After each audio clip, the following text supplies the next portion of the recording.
భార్యాభర్తల దగ్గర వచ్చే ప్రశ్న ఏందంటే భార్య గొప్ప, భర్త గొప్పోడు. అంటే ఇది మనం మాట్లాడుకున్నా, మాట్లాడుకోకపోయినా గానీ ఇది ఏదో ఒక టైంలో భార్యాభర్తల మధ్య నువ్వు గొప్ప, నేను గొప్ప అనే విషయం అయితే వస్తది. ఏం చెప్తారు ఈ అంశం పైన? ఇది సున్నితమే కానీ హ్మ్, ఇద్దరికీ తేడా లేదు. భార్య అయినా భర్తకు గొప్ప, భర్తకు భార్య గొప్ప. ఇక్కడ నీకు ఇద్దరిట్లో ఎవరు గొప్ప గాదు. హ్మ్. భర్త భార్యకు గొప్ప, భార్య భర్తకు గొప్ప. అతనిలో ఉన్న మంచితనాన్ని, ఒక బలహీనతలను భార్య గ్రహించగలగాలి. భార్యలో ఉన్న మంచితనాన్ని, బలహీనతను భర్త గ్రహించగలగాలి. ఇద్దరు కలిసి అప్పుడు గొప్పగా నిలబడతారు. అది హ్మ్. తెలుసుకుంటే చాలు. హ్మ్.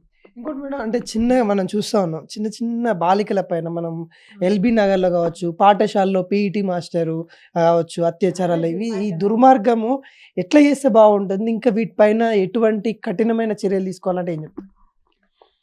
ఆహ్, కఠినమైన చర్యలు అంటే వాళ్ళను 6 నెలలు జైలుకి పంపి, తెల్లారి బెయిల్ ఇచ్చి పంపిస్తే వాడు ఇంకా ఇప్పుడు కొత్త కొత్త కల్చర్‌లొస్తున్నాయి. ఎవరైతే జైలుకి పోయి దొంగతనాలు జేసి, హత్యలు జేసి, ఎక్కువ సార్లు జైలుకి పోతే ఆయన హీరో అయితుండు బయటకొచ్చి. హ్మ్. అది పోవాలసలు. హ్మ్. 6 నెలలు జైలు గాదు. ఎక్కడైతే తప్పు జేసినారో అక్కడ శిక్ష పడాలి. ఇంకొకటి చూస్తే అదరాల. హ్మ్. అలాంటి శిక్షలు మనకు చాలా కఠినంగా కనిపిస్తాయి. కొన్ని దేశాలలో ఉన్నాయి. హ్మ్. మన భారతదేశంలో క్షమాపణ గుణం ఉంది మనకు.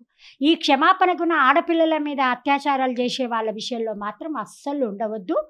వాళ్ళకు జీవితం మీద అంటే ఈ ఈ కేసు మళ్ళా నెలకు, మళ్ళా వారానికి వీళ్ళు డబ్బులు పెట్టడం, వాళ్ళు డబ్బులు పెట్టడం ఇట్లా తిరిగి అసలు చెప్పడానికే భయపడే పరిస్థితులుంటున్నాయి. హ్మ్. మేమొకసారి షీ టీమ్ ద్వారా కవయిత్రులందరం కలిసి ఒక 2 రోజుల వర్క్‌షాప్ జరిగినప్పుడు, నిజంగా ఆ పిల్లలొచ్చి వాళ్ళు జరిగిన ముచ్చట్లు చెప్పారు. మేము వాటన్నిటిని కథల రూపంలో రాస్తే హ్మ్. కన్నీళ్ల పర్యంతమైంది. హ్మ్. ఎందుకసలు సెల్ఫ్ కంట్రోలింగ్ మనుషులకు ఉంటలేదు హ్మ్. అనేది పెద్ద బాధ. తల్లి పాత్ర నుంచే తల్లి చిన్ననాటి నుంచే అక్కగా, చెల్లెగా, తమ్ముడిని, అన్నను అదుపులో పెట్టుకునే గుణం వీళ్ళకుండాలి. పక్క ఆడపిల్ల ఏమైనా సరే, నా బిడ్డ బావుంటే చాలు అనే తత్వం వీళ్ళల్లో పోవాలి. హ్మ్. ఒకరికి అన్యాయం జరిగిందంటే చాలు ఎహే! చంకలు కొట్టుకొని మనమైతే బావున్నాం గదా! అనుకునే నేచర్ పోవాలి. శిక్షలు బలంగా ఉండాలి. హ్మ్. అవి ఎక్కడో కాదు ఎదురుంగానే కనిపియాలి వాళ్ళకు. ఆ టైంలోనే కాళ్ళు చేతులు కట్టేసి అబ్బో! ఇగ వీడి జీవితం లేదురో నేను అది చెయ్యొద్దు హ్మ్. అనేటట్టు ఉండాలి. అంటే ప్రధానంగా మన తెలంగాణలో చూసుకున్నట్లయితే, మహిళలను చూసుకున్నట్లయితే బతుకమ్మ పండగ, బతుకమ్మ వాతావరణం ఒక మహిళలని అంటే వాళ్ళు ఘనంగా చేసుకునే పండగ. దీని గురించి ఏం చెప్తారు? మీరు గూడా చాలా సందర్భంలో బతుకమ్మ గురించి మాట్లాడినప్పుడు కావచ్చు, వర్ణించినప్పుడు మాకు వినడానికి గూడా చాలా అంటే వినడానికి గూడా చాలా ఆనందంగా ఉండేది. ఏం చెప్తారు ఈ అంశం పైన? బతుకమ్మ బతుకమ్మ ఉయ్యాలో బంగారు బతుకమ్మ ఉయ్యాలో మా ఊరికొచ్చింది ఉయ్యాలో మా వాడకొచ్చింది ఉయ్యాలో. ఇలా బతుకమ్మ ప్రతి ఇంటికి పూల పందిట్లో పూలు పరుచుకొని వస్తున్నప్పుడు హ్మ్. పూల పరిమళం అంటేనే ప్రకృతిలో అందరికీ ఇష్టం. స్త్రీలకు ప్రత్యేకంగా ఇష్టం. హ్మ్.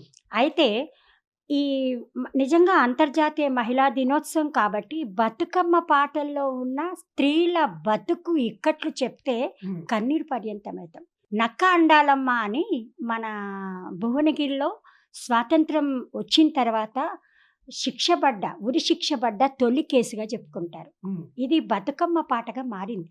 నక్కండాలమ్మ అని ఒక 13 ఏండ్ల పిల్ల 15 ఏండ్ల ప్రాయం లోపలనే పెళ్ళైపోయి పందురాగస్టాని ఉయ్యాలో పండుగొచ్చిందాని ఉయ్యాలో ఊరు బయట పేడ ఉయ్యాలో బాగా దొరుకునాని ఉయ్యాలో అన్న మెరుగని తల్లి ఉయ్యాలో పున్న మెరుగని తల్లి ఉయ్యాలో పేడ వెతుక్కుంటూ ఉయ్యాలో పెడదారి పట్టింది ఉయ్యాలో దరగలోపాలను ఉయ్యాలో దుండగులు ఉన్నారు ఉయ్యాలో. ఆ దుండగులు ఆ పసిపిల్లని ఎంత ఘోరంగా అవమానం చేసి చంపేస్తారో అది చూసినప్పుడు నిజంగా నేను చిన్నప్పుడు గూడా ఏడ్చేదాన్ని ఈ పాట వింటే అమ్మ చెప్పేది. హ్మ్. ఆ తర్వాత చాలా పాటలు ఇట్లాంటివి బతుకు ఇక్కట్ల మీద నేను రాసుకున్న పాటలు అంటే ఆశువుగా కట్నపు లీలలో ఉయ్యాలో ఏమి చెప్పుదు నన్ను ఉయ్యాలో. ఆ కట్నం కోసం జరిగిన బాధలు అంతా ఇంత కాదు. ఈరోజు కట్నం పేరు మీద తీసుకోకున్నా పిశాచాలు మాత్రం రకరకాలుగా ఉంటా ఉన్నాయి. అయితే ఇది గూడా మీరన్నట్టు కొన్ని ప్రాంతాల్లో, కొన్ని కుటుంబాలలో ఇంకా కూడా మగవారంటే ద ద మోస్ట్ మెజెస్ట్రీస్ లాగా ఒక పెద్ద మహారాజుల చక్రవర్తుల్లాగా ఫీలింగ్ ఉంది. హ్మ్. కానీ చాలా వరకు మారింది. ఆ కొందరు కూడా మారే రోజులు ఎక్కువ దూరం ఏం లేదు. వాళ్ళు కూడా మనిషిని మనిషిగా గుర్తించలేనప్పుడు వాళ్ళు మనిషే కారు కదా! వాళ్ళు స్త్రీలైతేంది రెండవ భాగంగా ఎందుకుండాలి?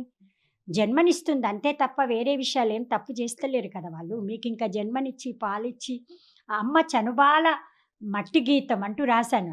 అమ్మ చనుబాలతో రాసే ఉత్తేజ గీతం. ఇది మట్టి గీతం అంటూ నడుస్తా ఉంది అదే ఇప్పుడు.